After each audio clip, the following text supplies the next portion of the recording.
everybody, welcome back. My name is Cassie. I'm the Evil Secret Ninja, and I talk about books and review books on my channel. I hope that you guys all had a fun holiday and Thanksgiving. In this video, I'm going to be reviewing the 4th episode of the Wheel of Time show. And I'm going to put this out as like a bonus video. It's not going to be part of my regular 4-day schedule. And the reason for that is, I don't want it to take away from the content where I'm trying to talk about books and things like that, even though this is really related to one of my favorite fantasy series, which is The Wheel of Time. So my feelings about episode 4, on where they're taking the series, and whether or not I believe that they're trying to stay true to the series as a whole. I recognize that some things they had to change a little bit in order to make it something people would want to watch. We don't have time to go through the long, arduous process of Nynaeve and Egwene learning to use the One Power. So I get where they're coming from, where it's got to be kind of this big flashy event where suddenly we discover, oh my goodness, she's super powerful. Although, if you've read the books, you already know that. The whole scenes and the whole storyline where they're in the camp with the Aes Sedai, and the Logain is there, and obviously his army's coming to break him free from the Aes Sedai, and all that. I had a lot of mixed feelings about it, because of course it was not something that happened in the book. In the books, at this point, all we'd seen was Logan captured and being taken to the White Tower. There wasn't people that were trying to break him free from that. But it does make sense. We didn't really have a whole lot of his backstory, and all the people that were following him and believed him to be the Dragon Reborn who were trying to save him from the fate that the Aes Sedai put on him. So in that way, it certainly went outside a little bit to kind of gather that all up and kind of put all that together. I won't say that I didn't like it. I just will say that I'm a little conflicted by it because it's not how it happened in the book. And obviously, when we're watching this series as fans of the book, we want to see certain things. We want things to unfold very similarly as they do in the series that we read and we loved. And yet, if they didn't have that part with them in the camp with the Aes Sedai, that means a lot of those characters wouldn't be able to come in until probably the next season. But they are important characters, and I'm kind of like, okay, so introducing those characters earlier on so that we're not just kind of thrown into them like we were. I mean, we knew about them in the first book, but it wasn't until the second book that you really got to understand a little bit of the workings of the tower and the Aes Sedai and everything like that. There are aspects of the depiction of the White Tower and the people going there to train. In the book, they didn't care who anyone was. If you could use the One Power, that was all that they cared about, because there was a shortage of women that could use the One Power, and there were Aes Sedai that went out just to find women that could channel, because it was such an important thing, and they seemed to be in really short supply. Plus, they know that the less Aes Sedai there are, the less able they are to help the realm as they see it. So I guess I would say, like, the introduction of them this early, while I'm conflicted about it, I understand why it was done, and overall I'm okay with it. My biggest disappointment, I think, is with Thom Merrilin and like his depiction, maybe because he just got such a short part. I mean, he was in the first book, he played a much bigger role in the development and everything, and now he went to fight the Mardrell, and is that it for him for this season? Are we going to run into him again? Yeah, I guess I just don't like how short his part was.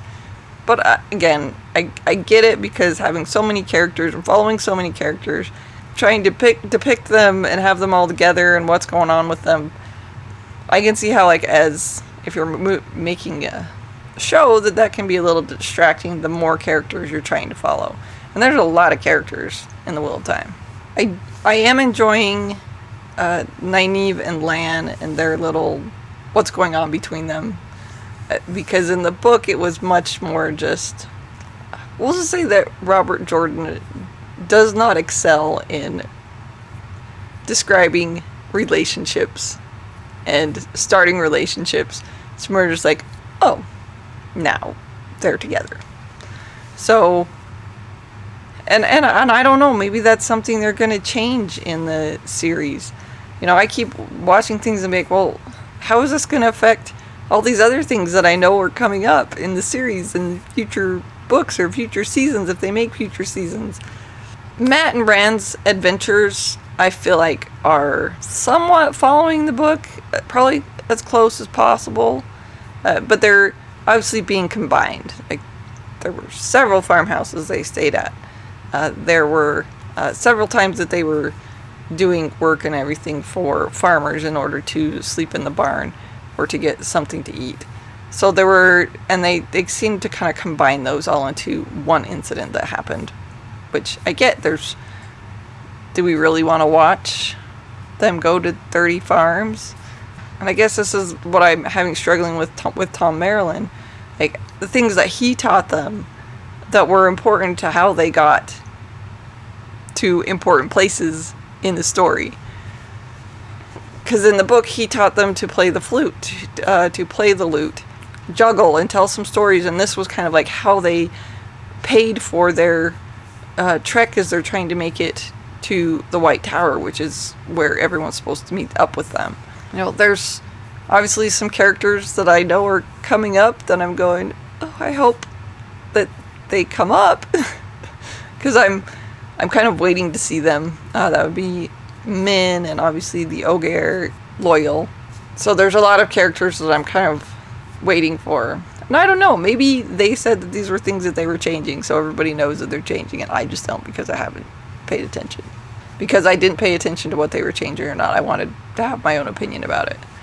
And then, of course, Perrin and Egwene, and we're following them and their adventures with the traveling people. I felt like that one, they did pretty good. It was pretty true to the events that occurred in the book with regard to them, just minus Elias, who was teaching Perrin about why wolves like him. I think overall I'm still enjoying it. Overall, I'm still going to continue to watch it. At this point, I have to know what happens. I have to know how they change things. I kind of have to know how it's all going to work out. Now, as far as everything else in the series, as far as the characters, the actors, and all of that, like, all of that I think is great. Like, I'm loving all of the actors and stuff that I'm seeing that I'm like, oh, they're from, like, that guy's from Vikings, that guy's from whatever. I am liking all of the characters. I'm liking all of the actors and all of their performances. I love, like, the world and stuff that they're trying to build and show within the show. So overall, like, everything to do with that, I'm really liking. And for the most part, I'm enjoying it. I've just got some things that are bothering me, or that I'm a little bit conflicted about. But I also am going, I understand why they did it that way. You know, the only things that I don't understand why they did the way they did was Perrin killing his wife and Thom Merrilin and the short part that he has right now in this series. I will see how the next episode goes next week, and then I will put out a video about my feelings about it, just like I did this week. Alright, so thank you all for watching. If you liked the video, please go ahead and like and subscribe.